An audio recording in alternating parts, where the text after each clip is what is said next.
Gogols' First Day by Jumpha Lahiri. Gogol Ganguly is a young Bengali boy who lives in America. He is about to start going to school for the first time. His parents, Ashok and Ashima, tell him that he will be called Nikhil when he is in school. Gogol has never been called Nikhil before, and he cannot understand why his parents have made this decision. Gogol doesn't want a new name. He can't understand why he has to answer to anything else. Why do I have to have a new name? He asks his parents, tears springing to his eyes. It would be one thing if his parents were to call him Nikhil too, but they tell him that the new name will be used only by the teachers and children at school. He is afraid to be Nikhil, someone he doesn't know and who doesn't know him. His parents tell him that they each have two names too, as do all their Bengali friends in America and all their relatives in Calcutta. It's a part of growing up, they tell him. Part of being Bengali. They write it for him on a sheet of paper. Ask him to copy it over 10 times. Don't worry, his father says. To me and your mother, you will never be anyone but Gogol.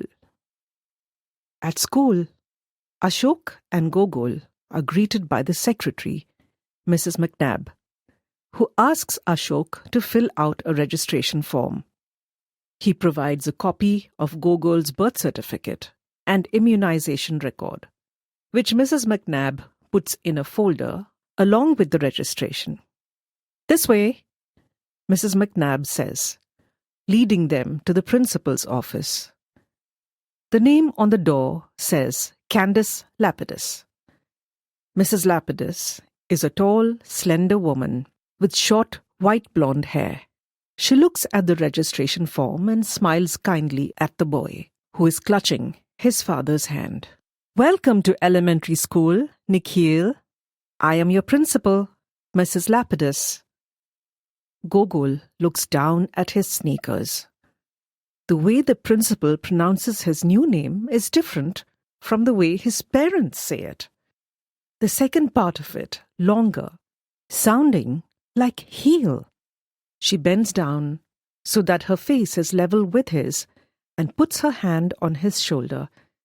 Can you tell me how old you are, Nikhil? When the question is repeated and there is still no response, Mrs. Lapidus asks, Mr. Ganguly, does Nikhil follow English? Of course he does, Ashok says. My son is perfectly bilingual. In order to prove that Gogol knows English, Ashok does something he has never done before. He addresses his son in careful, accented English.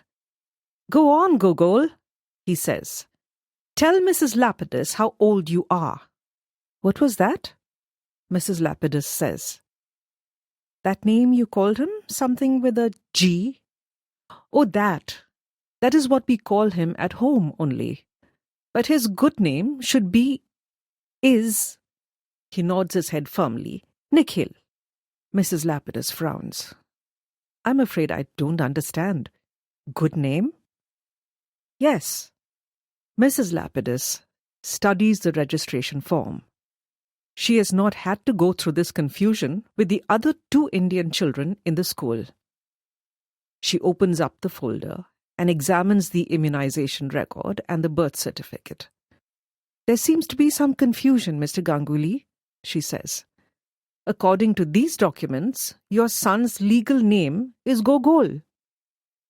That is correct, but please allow me to explain. That you want us to call him Nikhil? That is correct. Mrs. Lapidus nods. The reason being? That is our wish. I'm not sure I follow you, Mr. Ganguly. Do you mean that Nikhil is his middle name? Or a nickname? Many of the children go by nicknames here. On this form, there is a space. No. It's not a middle name, Ashok says. He is beginning to lose patience. He has no middle name. The boy's good name, his school name, is Nikhil. But Mrs. Lapidus presses her lips together and smiles. But clearly, he doesn't respond. Please, Mrs. Lapidus, Ashok says. It is very common for a child to be confused at first. I assure you, he will grow accustomed. He bends down, and this time, in Bengali, calmly and quietly asks Gogol to please answer when Mrs. Lapidus asks a question.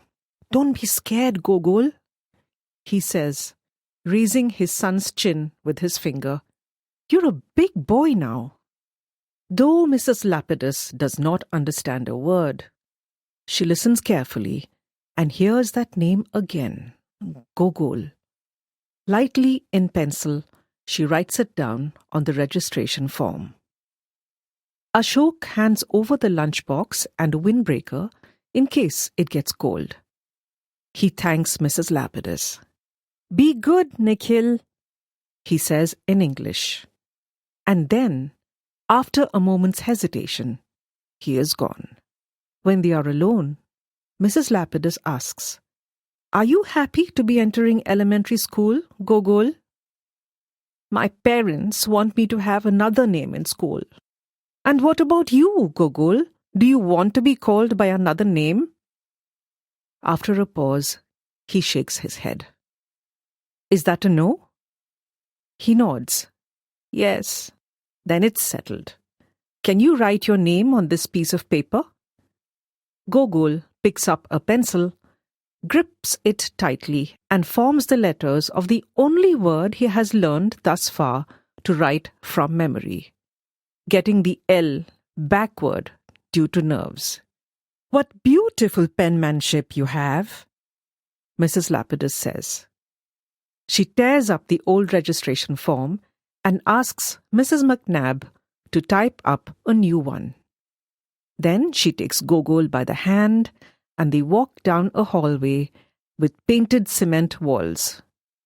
She opens a door and Gogol is introduced to his teacher, Miss Watkins, a woman with hair in 2 braids, wearing overalls and clogs. Inside the classroom, it's a small universe of nicknames. Andrew is Andy. Alexandra, Sandy. William, Billy. Elizabeth, Lizzie. It is nothing like the schooling Gogol's parents have known. Fountain pens and polished black shoes and notebooks and good names and sir or madam at a young age. At the end of his first day, he is sent home with a letter to his parents from Mrs. Lapidus, explaining that due to their son's preference, he will be known as Gogol at school. What about the parents' preference? Ashima and Ashok wonder, shaking their heads. But since neither of them feels comfortable pressing the issue, they have no choice but to give in. And so, Gogol's education begins. At the top of sheets of scratchy, pale yellow paper, he writes out his pet name again and again, as well as the alphabet in capitals and lowercase.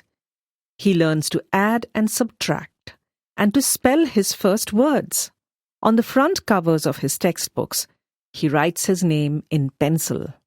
In art class, his favorite hour of the week, he carves his name with paper clips into the bottoms of clay cups and bowls. He pastes uncooked pasta onto the cardboard and leaves his signature in fat brush strokes below paintings. Day after day, he brings his creations home to Ashima, who hangs them proudly on the refrigerator door. Gogol G. He signs his work in the lower right-hand corner, as if there were a need to distinguish him from any other Gogol in the school.